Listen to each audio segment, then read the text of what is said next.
एक काला अध्याय आज से ठीक 50 वर्ष पूर्व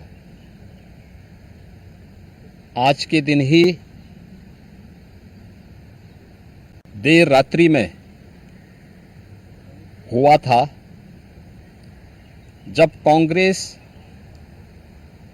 की तत्कालीन सरकार ने भारत के संविधान का गला घोंटते हुए लोकतंत्र को पूरी तरह समाप्त करने की साजिश रची थी।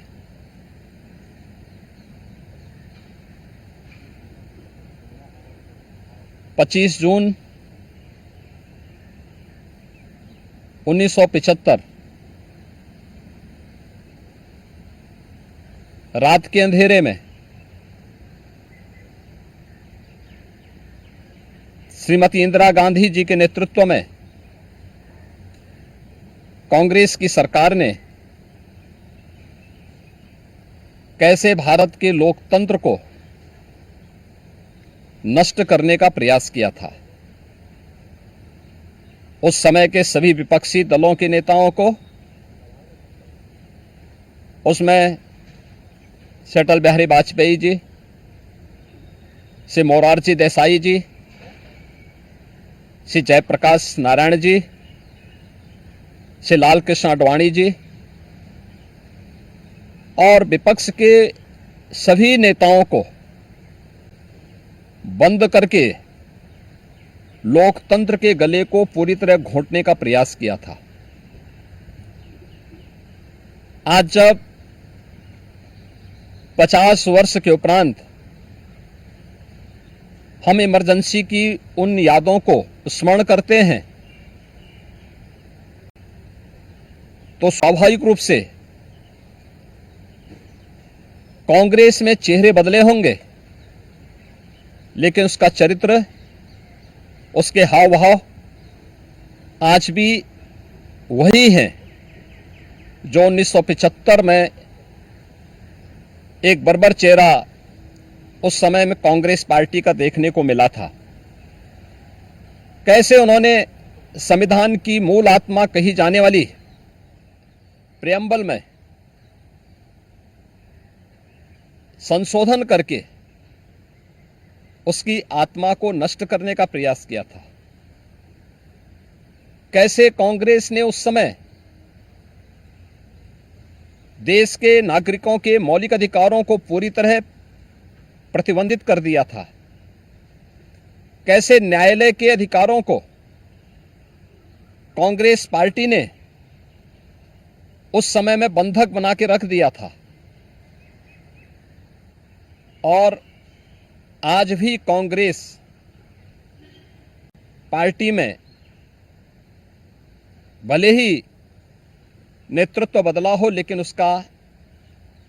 चेहरा बदला हो, लेकिन चरित्र तो उसका आज भी वही है। ये लोकतंत्र की दुहाई देते हैं, लेकिन भारत के बाहर जाकर के भारत के लोकतंत्र को कटघरे में खड़ा करते हैं। भारत की चुनाव प्रणाली पर प्रश्न चिन्ह खड़ा करते हैं। भारत के बाहर जाकर के भारत को और इसके लोकतंत्र को कोसते हैं। भारत के अंदर हर चुनाव की प्रक्रिया में बाधा पैदा करके ईवीएम पर अपने अकर्मण्यता का दोष थोपने का प्रयास करते हैं। एक तरफ कांग्रेस का यह तानाशाही पूर्ण रवैया, जिसने आज से नहीं या 1975 में ही नहीं, आजादी के तत्काल बाद संविधान अंगीकार करने के मात्र 2 वर्ष के अंदर ही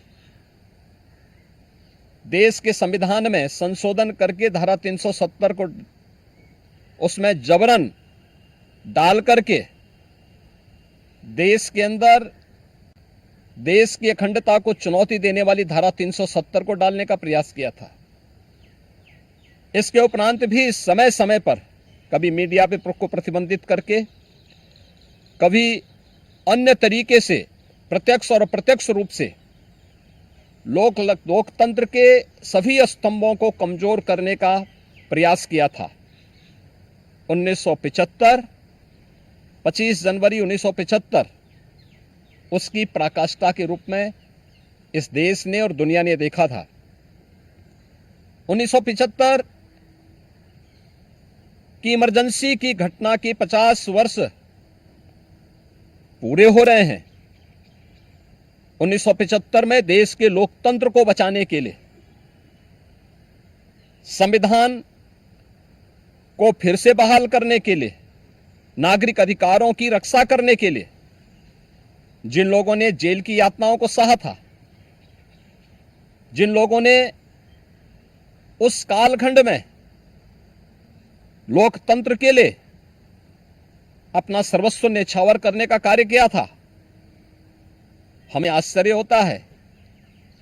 कि उनकी वर्तमान पीढ़ी उसी कांग्रेस की गोद में बैठ करके देश को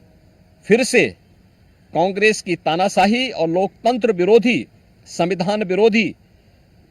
तंग दायरे की ओर धकेलने का कुत्सित प्रयास कर रही है। कांग्रेस आज भी उसी रास्ते पर चल रही है और उसी का परिणाम है। जहां भी कांग्रेस नेतृत्व की सरकारें हैं, उनका रवैया, उनके कार्यप्रणाली, उनके द्वारा किए जाने वाले कृत्य इस बात के उदाहरण प्रस्तुत करते हैं। उनके जो सहयोगी हैं,